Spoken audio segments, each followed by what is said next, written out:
اور آپ نے اپنی زندگی میں اپنا مسلح سیدنا ابوبکر صدیق رضی اللہ تعالیٰ عنہ کو دیا، اور کئی ایسے اشارات ہیں جو حضرت ابوبکر صدیق رضی اللہ تعالیٰ عنہ کی خلافت پر دلالت کرتے ہیں۔ تو اس واقعے سے حضرت علی کی محبت اور احترام بتلانا مقصود تھا، ان کی خلافت کی طرف اشارہ نہیں تھا۔ دوسری بات جو صحافی نے کی غزوہ احد کے بارے میں، پہلی بات تو یہ ہے کہ جو خطا ہوئی جگہ چھوڑنے کی، تو اللہ نے انہیں معاف کر دیا، اور رسول اللہ صلی اللہ علیہ وسلم نے بھی انہیں معاف کر دیا۔ اللہ کے معاف کرنے کے بعد، رسول اللہ صلی اللہ علیہ وسلم کے معاف کرنے کے بعد، اب 1400 سال بعد کسی کو یہ اختیار حاصل نہیں ہے کہ وہ ان معاملات میں فیصلہ کرے، اور ان معاملات میں جو ہے وہ باس مباحثہ کر کے نئے سرے سے انہیں شروع کرنے کی کوشش کرے۔ یہاں ایک بات میں اور بھی کہنا چاہوں گا، صحابہ کرام رضوان اللہ تعالی علیہم اجمعین کی زندگی کے دو ادوار ہیں۔ ایک وہ ہیں جو ان کی تربیت کا زمانہ ہے، اور ایک وہ ہے کہ جب حضور علیہ السلام نے ان کی تربیت پوری فرما دی، جس مقصد کے لیے حضور دنیا میں تشریف لائے تھے وہ مقصد پورا ہو گیا، حضور دنیا سے پردہ فرما گئے، اس کے بعد کے واقعات ہیں۔ تو دور تربیت کے واقعات کو لے کر اعتراض کرنا یہ بنتا نہیں ہے۔ میں آپ کو اس کی ایک مثال دوں گا۔ ایک آدمی اگر گاڑی چلانا سیکھ رہا ہے، اور جو اس کی تربیت کا زمانہ ہے، اس دوران وہ گاڑی کہیں دیوار پہ دے مارے، اس دوران گاڑی وہ کسی سے ٹکرا دے، اور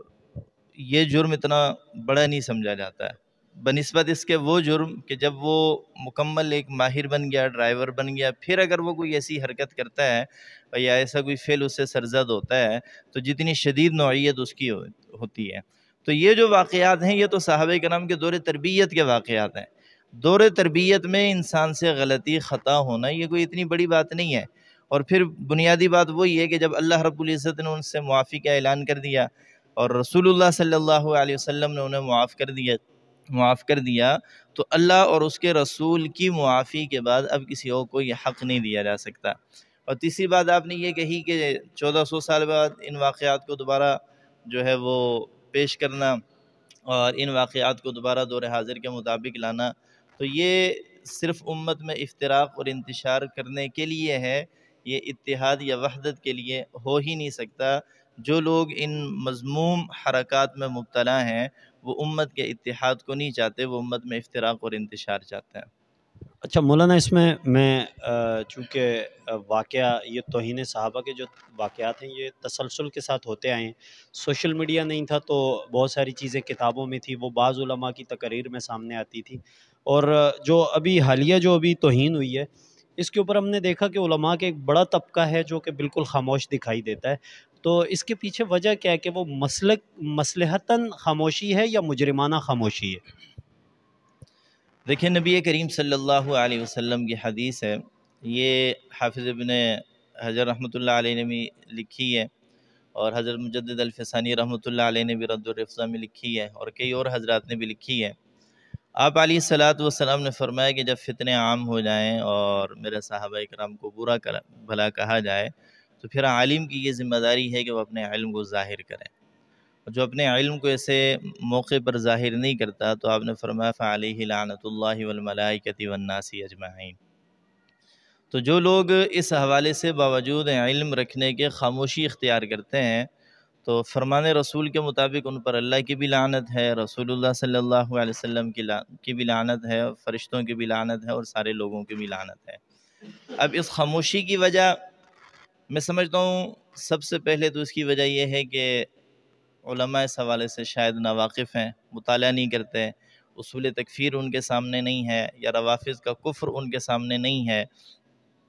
اب جہاں تک بات ہے نا کہ روافض کا کفر ان کے سامنے نہیں ہے، تو ایک وقت تو وہ تھا جس طرح آپ نے کہا کہ سوشل میڈیا نہیں تھا، یہ چیزیں کتابوں تک محدود تھیں، اور کسی نے پڑھی تو اس کے علم میں ہوا آیا، کسی نے نہیں پڑھی تو اس کے علم میں نہیں آیا۔ لیکن اب تو وہ صورتحال نہیں ہے، اب ان کی کتابیں جو ہیں وہ ناپید بھی نہیں ہیں، کتابیں دستیاب ہیں۔ تو جو لوگ اس حوالے سے کسی تشکیک میں مبتلا ہیں، شک اور شبے میں مبتلا ہیں، تو وہ ان کی کتابوں کا مطالعہ کریں۔ جہاں پر میں نے وہاں ہم نے وہ ویڈیو بھی دیکھی، اور اس کے اندر وہاں سامنے بہت سارے علماء بیٹھے ہوئے ہیں جو کہ موجودہ دور میں بڑے قد کاٹ کے علماء ہیں، تو چونکہ جیسے آپ نے کہا کہ وہ ان کے کفر کی جو باتیں ہیں، جو گفتگو ہوتی ہے اس سے واقف نہیں، لیکن وہاں علماء کی موجودگی میں جو گفتگو کی جا رہی تھی یقیناً وہ دل آزار تھی، تو وہ علماء پھر بھی خاموش رہے، اس کے بعد بھی وہ علماء اسٹیج پر آئے اور کسی نے اس کی تردید نہیں کی۔ اس حوالے سے اس سے زیادہ کیا کہا جا سکتا ہے کہ یا تو مصلحت آڑے آتی ہے، یا پھر ان محافل میں شرکت کے عوض انہیں نذرانہ اتنا دیا جاتا ہے کہ جو انہیں زبان بند رکھنے پہ مجبور کرتا ہے۔ اگر بزدلی بھی نہیں ہے، مصلحت بھی نہیں ہے، اور کوئی مال دولت کا بھی چکر نہیں ہے، تو پھر میں نہیں سمجھتا کہ کسی عالم کو اس حوالے سے خاموش رہنا چاہیے، یا جس کے دل میں رسول اللہ صلی اللہ علیہ وسلم کا اور حضور کی تعلیمات کا روشن نور ہے، وہ اس حوالے سے اپنی زبان بند رکھے، ایسا ممکن نہیں ہے۔ مظہر برلاس کی جو گفتگو تھی جس میں اس نے احد کے واقعے کو بنیاد بنا کر بات کی کہ جی مسلمان جو ہے وہ پیسے کے پیچھے چلے گئے، تو یعنی کہ وہ اس کا اشارہ کہیں ایسا تو نہیں کہ جو سامنے بیٹھے ہوئے علماء تھے ان کی طرف وہ اشارہ کر رہا تھا کہ جی روپے کی وجہ سے ہم آپ کو بلا کے لے آئیں؟ آپ نے بڑی اچھی بات کی ہے، اس نے اگرچہ احد کا ذکر کیا، لیکن جہاں اس نے مال کی بات کی ہے کہ مال اس امت کا بڑا دشمن رہا ہے، تو اس نے واضح طور پر علماء کو دین فروش کہا ہے۔ تو اپنی محفل میں بلا کے اس نے جن لوگوں کو دین فروش کہا ہے، وہ اپنے مذہب کے علماء کو نہیں کہا، وہ یہی جنہیں حضرت حیدری شہید رحمۃ اللہ علیہ فرماتے تھے، جنہیں گھر میں ایک کپ چائے کا نہیں ملتا، یہ اس خوشی میں دوڑے چلے جاتے ہیں کہ وہاں چائے کے ایک پیالی کے ساتھ جو ہے نا وہ ایک سموسہ بھی مل جائے گا، تو اس نے انہی کو دین فروش کہا ہے۔ اپنے لوگوں کو تو اس نے دین فروش نہیں کہا، وہ تو کہہ رہا ہے کہ امت نے حضور کے خطبے پہ عمل نہیں کیا، حضور کے گھرانے کے ساتھ یہ کیا وہ کیا، تو وہ انہی کو دین فروش کہا ہے اور ان کے منہ پہ کہا ہے۔ چونکہ یہ واقعہ جو ہوا اس کے اوپر علماء کی جو خاموشی تھی ٹھیک ہے، اس کے اوپر بات ہوئی، لیکن بہت سارے علماء ہیں جو گزر چکے ہیں، علماء امت جو تھے انہوں نے اس کے حوالے سے تحریری طور پر کیا کام کیا فتاویٰ کی صورت میں، تقریری کام؟ تو بعض لوگوں کا یہ ذہن ہے کہ جنرل ضیاء کے دور کے بعد 1985 کے بعد یہ سارا مسئلہ ہوا ہے، ملک کے اندر شیعہ سنی فساد ہوئے اور یہ ساری چیزیں نکل کر آئی ہیں، تو آپ اس کے اوپر کیا موقف رکھتے ہیں؟ اور علماء نے جو تحریری کام کیا وہ کیا ہے پہلے یا نہیں کیا، یا کہ یہ موجودہ دور میں ایک فتنہ بنایا گیا ہے؟ آپ کا سوال بڑا تفصیل طلب ہے۔ پہلا جو دور تھا وہ شیعت کا تقیہ میں زیادہ گزرا ہے، ان کی کتابیں ناپید تھیں،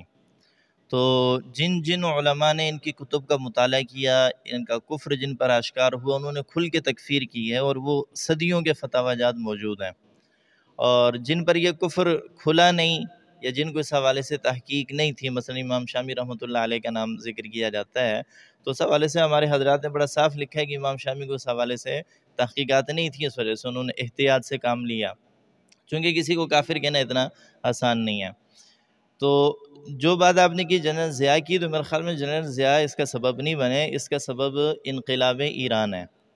ایرانی انقلاب کے بعد ولایت فقیہ کے عنوان پر خمینی نے پوری دنیا میں بالعموم اور پڑوس ہونے کی وجہ سے پاکستان میں بالخصوص جو اپنا انقلاب یہاں درآمد کرنے کی کوشش کی ہے، اس کے نتیجے میں جو ہے نا وہ جو فضا بنی ہے، تو اس کا سبب خمینی انقلاب ہے، ایران کا وہ خونی انقلاب ہے، جنرل ضیاء نہیں ہے۔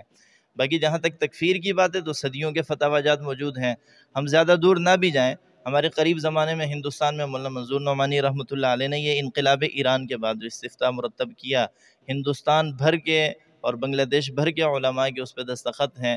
اسی کو یہاں پر مولانا یوسف لدھیانوی شہید رحمۃ اللہ علیہ نے اور دیگر حضرات نے، مفتی ولی حسن ٹونکی صاحب رحمۃ اللہ علیہ، حضرت مفتی رشید صاحب رحمۃ اللہ علیہ، پاکستان کے اس وقت کے جتنے بھی بڑے اکابر تھے، انہوں نے اپنے دستخطوں کے ساتھ اور اپنی تائیدی تحریر کے ساتھ اس کو پاکستان سے شائع کیا ہے، اور اس کا عنوان ہی متفقہ فیصلہ ہے، اور آپ جانتے ہیں کہ متفقہ فیصلہ اس کو کہا جاتا ہے جس پر سب کا اتفاق ہو۔ تو موجودہ دور میں جتنے لوگ ہیں، ان کے والدین کے یا ان کے اساتذہ کے یا ان کے مشائخ کے کسی نہ کسی کے اس پہ دستخط ضرور موجود ہیں، تو یہ تو نہیں کہا جا سکتا کہ اس حوالے سے موجودہ زمانے میں کوئی اشتباہ یا ابہام باقی رہا ہے، وہ ایک متفقہ فیصلہ ہے جس پہ سب کے دستخط موجود ہیں۔ جیسے آپ نے علماء کے حوالے سے گفتگو کی کہ اکابرین امت کے اس کے اوپر دستخط موجود ہیں، لیکن ہم موجودہ دور میں دیکھتے ہیں چونکہ چیزیں ڈکی چھپی نہیں ہے، کیمرہ ہے وہ ساری چیزیں منظر عام پر لاتا ہے، تو یہاں پر وہی اکابرین امت جو اس دجل اور کفر کے خلاف بات کرتے رہے، لکھتے رہے، تو ان کے چاہنے والے، ان کے شاگرد یا ان کے گھرانے کے لوگ ایسے لوگوں کے ساتھ ملتے جلتے بھی ہیں اور معاملات بھی ان کے ہیں۔ میرا صرف اصل میں بیسک سوال یہ ہے آپ سے کہ موجودہ جو دور کے اکابرین امت ہیں وہ اس مسئلے پر کس طرف کھڑے ہیں؟ وہ جو لوگ مصلحت کی چادر اوڑھ کر سوئے ہوئے ہیں وہ اس کی طرف بیٹھے ہیں، یا کہ جو امت بیدار ہے علماء اکابرین امت اس طرف ہے؟ آپ نے موجودہ حضرات کے لیے اکابر کا لفظ استعمال کیا ہے، اس پہ میں چھوٹی سی ایک بات کر کے پھر اگلی بات اپنی کروں گا۔ امام اہل سنت حضرت استاد محترم مولانا علی شیر حیدری شہید رحمۃ اللہ علیہ شیخ سلیم اللہ خان صاحب نور اللہ مرقدہ کے ہاں جامعہ فاروقیہ میں پڑھانے کے لیے آئے، تو شیخ صاحب کے دل و دماغ میں کسی نے شکوک و شبہات ڈالے کہ یہ اکابر کی بات نہیں مانتے ہیں۔ تو حضرت حیدری صاحب جب تشریف لائے اور محفل آپس میں جب ہوئی، نشست ہوئی، تو شیخ صاحب نے کہا کہ جی آپ کے حوالے سے کہا جاتا ہے کہ آپ اکابرین کو نہیں مانتے ہیں۔ تو حضرت حیدری صاحب رحمۃ اللہ علیہ نے فرمایا کہ اکابر کی 3 قسمیں ہیں۔ ایک وہ ہیں جو کہتے ہیں کہ میں اکابر ہوں، مجھے اکابر مانو، میں انہیں اکابر نہیں مانتا۔ ایک وہ ہیں کہ جن کے چاہنے والے، جن کے متعلقین کہتے ہیں کہ ہمارے یہ حضرت اکابر ہیں، اسے اکابر مانو، میں انہیں بھی اکابر نہیں مانتا۔ اور تیسرے نمبر پر وہ اکابر ہیں جو واقعتاً متفقہ طور پر اکابرین امت ہیں، اگر ان میں سے کسی کی رائے کا، کسی فتوے کا ہم نے احترام نہیں کیا تو آپ وہ دکھائیں، آپ بتائیں آپ کن اکابرین کی بات کر رہے ہیں۔ اور اگلی بات حضرت حیدری صاحب نے یہ کی کہ اس وقت پاکستان کی 3 بڑی شخصیات کو میں اپنا بڑا مانتا ہوں۔ پہلے نمبر پر آپ ہو گئے، یعنی شیخ سلیم اللہ خان صاحب رحمۃ اللہ علیہ۔ دوسرے نمبر پر امام اہل سنت مولانا محمد سرفراز خان صاحب صفدر رحمۃ اللہ علیہ ہو گئے، اور اس وقت حیات تھے سید نفیس شاہ صاحب رحمۃ اللہ علیہ کہ آپ 3 میرے اکابر ہیں، میرے بڑے ہیں، آپ یہ بتائیں کہ آپ نے کبھی مجھے کوئی بات کہی ہو اور میں نے آپ کی بات نہ مانی ہو، یا شیخ سرفراز صاحب نے مجھے کوئی بات کہی ہو میں نے وہ بات نہ مانی ہو، یا نفیس شاہ صاحب نے کوئی بات کہی ہو وہ نہ مانی ہو، یا آپ تینوں اب متفقہ طور پر مل کر کچھ طے کر کے ہمیں کہیں اور ہم وہ بات نہ مانیں، ایسی کوئی بات ہوئی ہو تو پھر آپ کہیں کہ ہم اکابرین کی بات نہیں مانتے۔ تو شیخ صاحب نے کہا نہیں، ایسی تو کوئی بات نہیں ہے۔ دوسری بات میں یہ عرض کرنا چاہوں گا کہ اکابر ہیں کیا؟ اکابر ہیں کیا؟ ہر وہ آدمی جس کی عمر بڑی ہو وہ اکابر ہے، ہر وہ آدمی جس کی داڑھی سفید ہو جائے وہ اکابر ہے،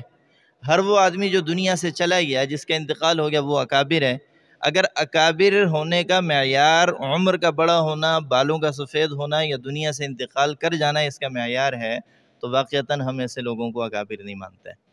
اکابر کہتے ہیں، اس کے لیے ایک حد فاصل ہے کہ اکابر کون لوگ ہیں۔ امام اہل سنت محقق العصر ڈاکٹر خالد محمود صاحب رحمۃ اللہ علیہ کے حوالے سے ایک بات میں نے پڑھی کہ وہ فرماتے ہیں کہ اکابر وہ ہیں جنہوں نے المحند علی المفند، جو عقائد علماء دیوبند کی ایک کتاب ہے، جنہوں نے المحند پر دستخط کیے یا جو ان کے اساتذہ اور مشائخ ہیں وہ اکابر ہیں۔ ان کے بعد والے جو ہیں وہ عالم دین ہونے کے لحاظ سے قابل احترام ہیں، ہمارے لیے معزز ہیں، اور شریعت کے حدود و قیود کا وہ خیال کریں تو ہمارے سر کا تاج ہیں، لیکن اکابر کی یہ حد فاصل ہے کہ جنہوں نے المحند پر دستخط کیے یا جو ان کے اساتذہ اور مشائخ ہیں وہ اکابر ہیں۔ ہر وہ آدمی جس کی داڑھی سفید ہو جائے وہ اکابر نہیں ہے، ہم اس کے قول و فعل کو حجت نہیں مانتے۔ ہر آدمی جو ہے وہ بوڑھا ہو گیا ہے، ہر وہ آدمی جو دنیا سے چلا گیا ہے اور ہمیں کہا جائے کہ آپ اسے اکابر مانیں، میں نام نہیں لیتا، پنڈی کے جو ہے نا وہ ایک پیر صاحب ہیں، سفید ریش ہیں، اور انہی مجالس میں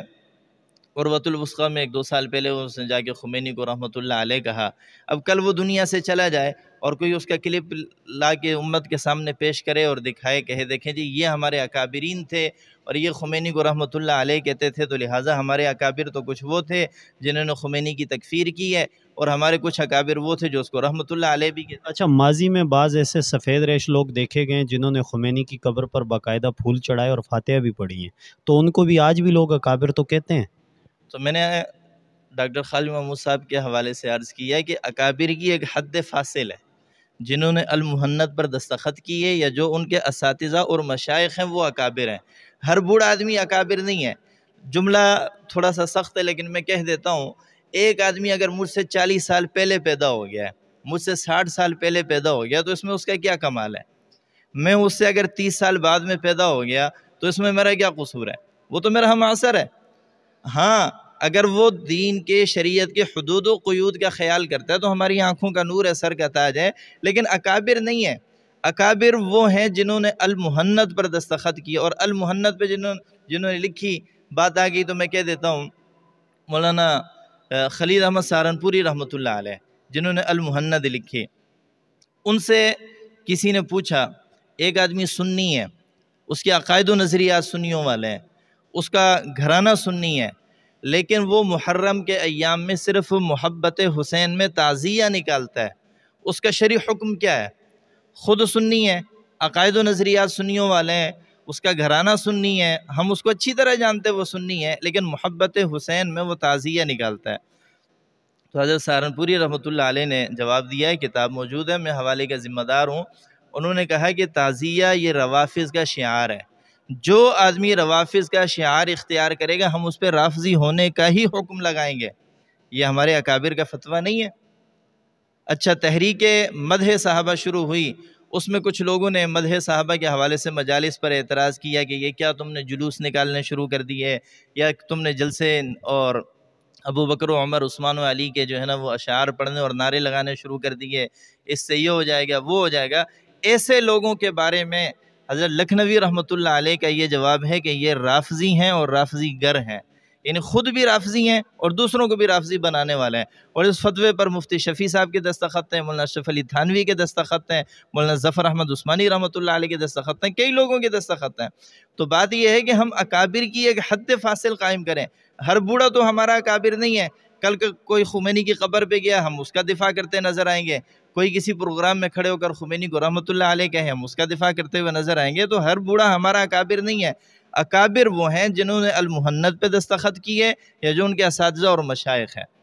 تو ہر آدمی اکابر نہیں ہے۔ اور اس حوالے سے بات بالکل واضح ہے کہ روافض کی تکفیر کے حوالے سے ہمارے اکابر کس طرف ہیں، وہ چیز بالکل واضح ہے، اس میں کوئی چیز قابل وضاحت نہیں ہے، سب کو پتہ ہے کہ اکابر کا متفقہ فتویٰ روافض کی تکفیر کا ہے۔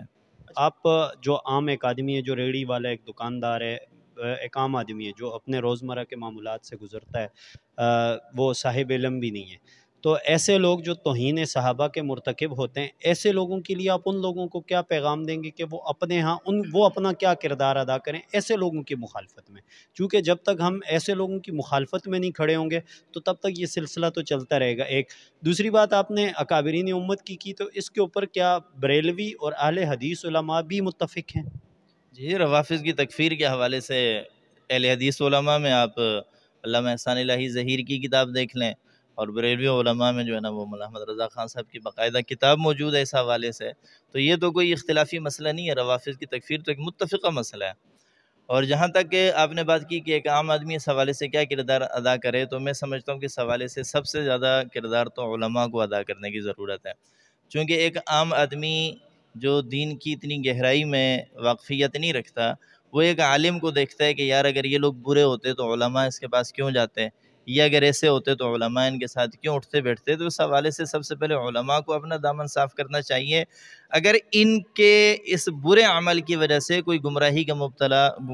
کا شکار ہو گیا، گمراہی میں مبتلا ہو گیا، تو یہ لوگ جرم میں برابر کے شریک ہیں۔ من سن سنتا حسنتا فلہ اجرھا واجر من عمل بھا، حضور نے فرمایا جو کوئی اچھائی کا راستہ اختیار کرتا ہے، شروع کرتا ہے، اس کو اپنا بھی اجر ہے، اور اس کو دیکھ کر جو اچھائی کے راستے پہ چلیں گے ان کا بھی اجر ہے۔ ومن سن سنتا سیئتا فلہ وزرھا ووزر من عمل بھا، اور جو برائی کا راستہ اختیار کرتا ہے تو اس کو دیکھ کر جو لوگ برائی کے راستے پہ چلیں گے اس کو اپنی برائی کا گناہ بھی ہے، اور جو اس کے متبعین ہیں ان کی برائی کا گناہ بھی ہے۔ تو جو لوگ علماء یا علماء کہلانے والے وہاں آتے جاتے ہیں، اور کئی لوگ ایک عالم دین سمجھ کے یا ایک بوڑھا عالم دین سمجھ کے یا سفید ری سمجھ کے اس کی اتباع میں ان کو مسلمان سمجھنے لگے ہیں، تو یہ ان کے لیے تو وبال ہے ہی، لیکن ان نواقف لوگوں کا وبال بھی ان کے سر پہ ہے۔ بہت شکریہ جی ناظرین، تو آپ نے سنی گفتگو مولانا اسماعیل یوسف صاحب کی، انہوں نے بڑی تفصیل سے مختصر وقت کے اندر اپنی بات کو آپ کے سامنے رکھا۔ یقیناً اس گفتگو سے بہت سارے سوالات ہوں گے جو آپ کے ذہنوں میں جنم لے رہے ہوں گے، آپ اس کے اوپر گفتگو بھی کر سکتے ہیں ہمارے کمنٹ سیکشن کے اندر، آپ اپنی رائے کا بھی اظہار کر سکتے ہیں، اور اس کے اوپر مزید بھی ہم کوشش کریں گے علماء کی رائے لینے کی، بریلوی علماء یا اہل حدیث علماء اس کے اوپر کیا موقف رکھتے ہیں، ہم کوشش کریں گے ان سے بھی بات کرنے کی، اور ان کا جو نظریہ ہے اس حوالے سے وہ کیا کہتے ہیں وہ بھی آپ کے سامنے رکھیں گے۔ دیکھتے رہیے گا ہمارے ساتھ VOT میڈیا۔ اللہ حافظ۔